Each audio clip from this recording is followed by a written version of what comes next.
संस्कृताय नमो नमः। आज मैं आपके सामने वारी शब्द इकारांत नपुंसक लिंग लेकर आया हूं। आप देखें, आपके सम्मुख वारी शब्द रूप है, यानी इकारांत नपुंसक लिंग। अभी तक आपको मैंने पुल्लिंगम पढ़ाया, स्त्रीलिंग, इसके बाद अब नपुंसक लिंग की ओर हम चल रहे हैं। उसमें अकारांत पुल्लिंग के बजाय नपुंसक लिंग मैंने पढ़ा दिया है, जो कि फल शब्द रूप चल है। और फल शब्द रूप कैसे चलता है? फलम फले फलानि, फलम फले फलानि, फलेन फलाभ्याम फलैः, फलाय फलाभ्याम फलेभ्यः, फलात् फलाभ्याम फलेभ्यः, फलस्य फलयोः फलानां, फले फलयोः फलेषु, हे फल, हे फले, हे फलानि। हो गया आपका अकारांत नपुंसक लिंग। इसके बाद में आज है इकारांत नपुंसक लिंग। इसका रूप देखें, इकारांत नपुंसक लिंगम वारी। वारी पानी या जल, वैसे हम जल बोलते हैं लेकिन यहाँ हमने पानी पहले लिख दिया है। वारी का अर्थ है पानी या जल। शब्द रूपम विभक्ति प्रथमा द्वितीया तृतीया चतुर्थी पंचमी षष्ठी सप्तमी संबोधनम। एक वचनम द्विवचनम बहुवचनम। वारी वारिणी वारीणी, वारी वारिणी वारीणी। द्विवचन में वारी वारिणी वारीणी, वारी वारिणी वारीणी। वारी का तृतीय विभक्ति में वारिणा वारिभ्याम वारिभिः, वारिणा वारिभ्याम वारिभिः। चतुर्थी वारिणे वारिभ्याम वारिभ्यः। चतुर्थी वारिणे वारिभ्याम वारिभ्यः। वारी शब्द पंचमी विभक्ति वारिणः वारिभ्याम वारिभ्यः, वारिणः वारिभ्याम वारिभ्यः। षष्ठी विभक्ति वारिणः वारिणोः वारीणाम। सप्तमी विभक्ति वारिणि वारिणोः वारिषु। संबोधनम हे वारे हे वारी, हे वारे हे वारी, हे वारिणी हे वारीणी। विशेष इसमें है अस्थि। अस्थि यानी हड्डी, दधि दही, शक्ति जांघ यानी जंघा, अक्षि आँख के सदरूप वारी के सदृश नहीं होते हैं। यहाँ है नहीं होते हैं।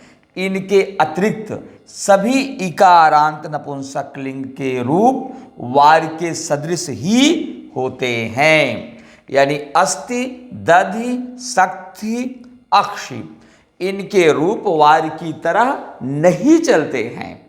आप ध्यान दीजिएगा, इनके रूप वारी की तरह नहीं चलते हैं। कौन कौन है? अस्थि, अस्थि अस्थि माने हड्डी, दधि दही, शक्ति यानी जंघा, जंघा बहुत सख्त होता है, सबसे मजबूत हड्डी। विज्ञान में, शारीरिक विज्ञान में यही मानी गई जांघ की हड्डी। और उसके बाद में है अक्षि यानी आँख, आपका जो नेत्र है, इसे अक्षि का जो रूप चलेगा तो ये इकारांत है। इकारांत होते हुए भी वार की तरह ये रूप नहीं चलते हैं। क्लियर? बात समझ गए जी? आगे चलते हैं। अब आप लोगों को हम पूरा अच्छी तरह से उच्चारण बताएंगे। वारी शब्द प्रथमा विभक्ति एक वचनम वारी। वारी शब्द प्रथमा विभक्ति द्विवचनम वारिणी। वारी शब्द प्रथमा विभक्ति बहुवचनम वारीणी। वारी वारिणी वारीणी। वारी शब्द द्वितीय विभक्ति एक वचन वारी। वारी शब्द द्वितीय विभक्ति द्विवचन वारिणी। वारी शब्द द्वितीय विभक्ति बहुवचन वारिणी। वारि शब्द तृतीया विभक्ति एक वचनम वारिणा। वारि शब्द तृतीया विभक्ति द्विवचन वारिभ्याम। वारि शब्द तृतीया विभक्ति बहुवचनम वारिभिः। वारिणा वारिभ्याम वारिभिः। वारि शब्द चतुर्थी विभक्ति एक वचन वारिणे। वारि शब्द चतुर्थी विभक्ति द्विवचनम वारिभ्याम। वारि शब्द चतुर्थी विभक्ति बहुवचनम वारिभ्यः। वारिणे वारिभ्याम वारिभ्यः। वारि शब्द पंचमी विभक्ति एक वचनम वारिणः। वारि शब्द पंचमी विभक्ति द्विवचनम वारिभ्याम। वारि शब्द पंचमी विभक्ति बहुवचनम वारिभ्यः। वारि शब्द षष्ठी विभक्ति एक वचनम वारिणः। वारि शब्द षष्ठी विभक्ति द्विवचनम वारिणोः। वारि शब्द षष्ठी विभक्ति बहुवचनम वारिणाम। वारिणाम। वारि शब्द षष्ठी विभक्ति वारिणः वारिणोः वारिणाम। वारि शब्द सप्तमी विभक्ति एक वचन वारिणी। वारि शब्द सप्तमी विभक्ति द्विवचनम वारिणोः। वारि शब्द सप्तमी विभक्ति बहुवचनम वारिषु। वारि शब्द सप्तमी विभक्ति वारिणि वारिणोः वारिषु। वारि शब्द संबोधनम हे वारे हे वारी।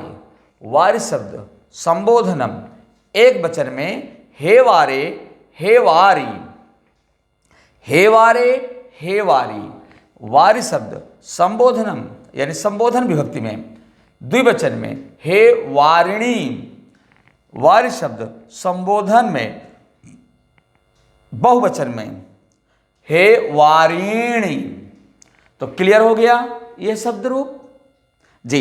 एक बार आप पुनः सुने और आप लोग मेरे साथ उच्चारण करेंगे। इसे जितना बोलेंगे मैं आपको बताऊं कि उच्चारण करना पारायण करना जितना अधिक आप करेंगे उतना जल्दी आपको शब्दरूप धातुरूप याद हो जाएगा।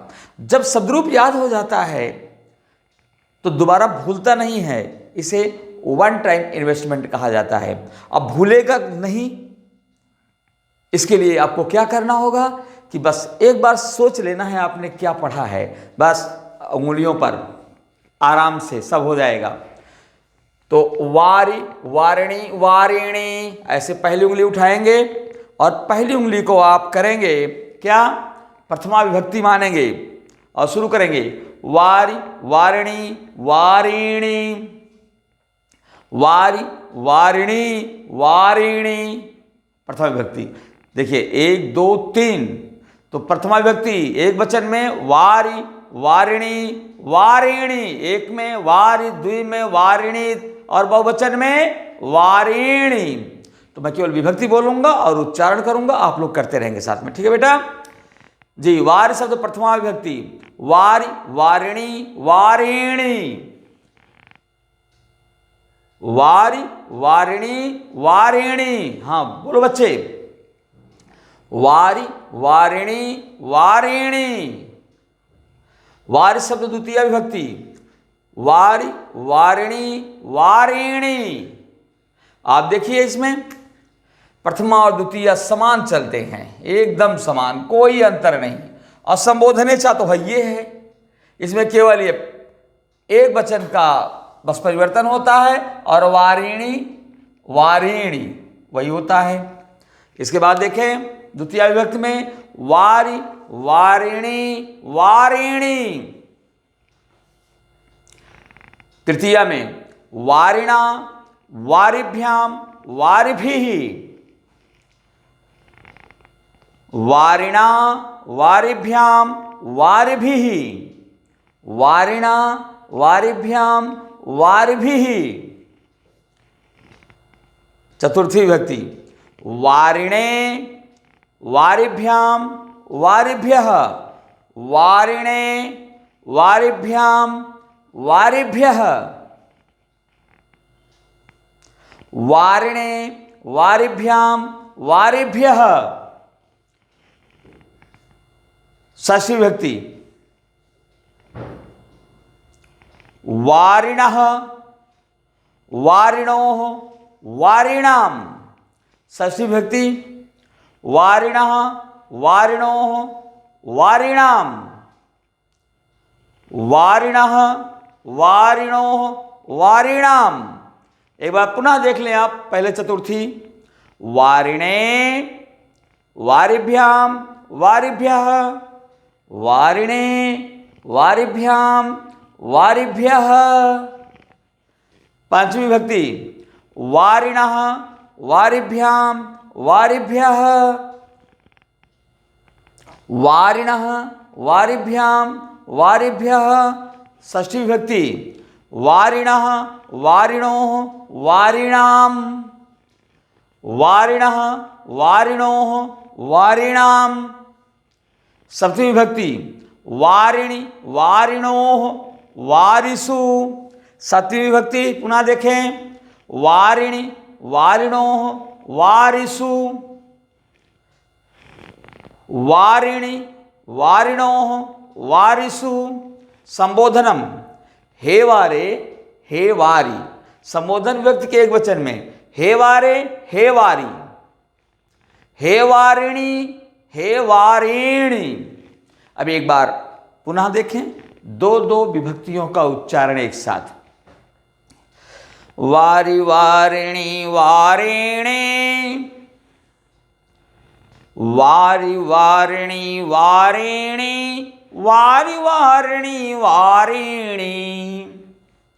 वारुणा वारिणा वारिभ्याम वारिभिः, वारिणे वारिभ्याम वारिभ्यः। तृतीया चतुर्थी एक साथ बोलें वारिणा वारिभ्याम वारिभिः, वारिणे वारिभ्याम वारिभ्यः। पंचमी और षष्ठी एक साथ वारिणः वारिभ्याम वारिभ्यः, वारिणः वारिणोः वारिणाम। जी। सप्तमी संबोधन एक साथ वारिणि वारिणोः वारिषु, हे वारे हे वारी, हे वारिणि हे वारिणे। क्लियर हो गया? बात समझ में आ गया जी। अब आप देखें, आप मेरी बात अगर आपके समझ में आ गई तो अब एक बार देखें इसे कि वारी शब्द है ये इकारांत है। इकारांत क्यों? वा आ रा ई हुआ, इसमें जो है वारी है तो वारी में कितने वर्ण हैं? वर्ण कितने हैं? 1 2 3 4 वर्ण हुए 4। और इसमें जो है वारी में स्वर कितने हैं? 2। आ और ई स्वर कितने हुए? 2। हाँ ध्यान रखना, ये 4 वर्ण हुए। 4 क्या हुए? वर्ण। वर्ण कितने हुए? 4। और जब स्वर आएगा तो स्वर कितने हो जाएंगे? स्वर इसके 2। स्वर कौन है? आ और ई। और व्यंजन कितने हैं? 2। व्यंजन भी 2, व्यंजन भी 2। और अक्षर कितने होंगे? अक्षर भी 2। वा और री क्या हुए? अक्षर। अक्षर 2। तो इकार, इसमें ई था तो इकार, ई और प्लस अंत, इकारांत। ई वर्ण, ई वर्ण या ईश्वर जिसके अंत में है उसे हम क्या कहते हैं? इकारांत। इकार प्लस अंतः इकारंतः। और इसमें क्या है? आप ध्यान दें कि अकः सवर्णे दीर्घ से दीर्घ स्वर संधि होकर के इकारांत बना। मैं आपको बताते समय मैं बताया था उस दिन कि इसमें उ उ ऊ, उस ऊश। और मुर्गा ऐसे बोलता है कुकुरुकू, वाक जब देता है मुर्गा तब। तो इस तरह से आपको मैंने बताया था कि इसे कुछ लोग छोटी बड़ी बोलते हैं। कुछ लोग इसे लघु और गुरु बोलेंगे, कुछ लोग ह्रस्व और दीर्घ बोलेंगे। जो भी बोलें, लेकिन आप ध्यान दें कि अंत में एक छोटी एक बड़ी हुआ। ऊ या ऊ, तो यहां ह्रस्व दीर्घ प्लुत। और व्याकरण में क्या हो जाता है? लघु और गुरु, और सामान्य रूप से छोटा ऊ बड़ा ऊ बोलते रहते हैं। तो आज यहीं तक वीडियो। आप मेरा अगला वीडियो अगर देखना चाहें तो आप मुझे लाइक करें जिससे मेरा उत्साहवर्धन हो, सब्सक्राइब करें जिससे आप मुझे बार बार देख सकें, और शेयर करें जिससे ज़्यादा से ज़्यादा लोग शब्द रूप याद करके अपना स्वतः का कल्याण कर सकें। नमो नमः।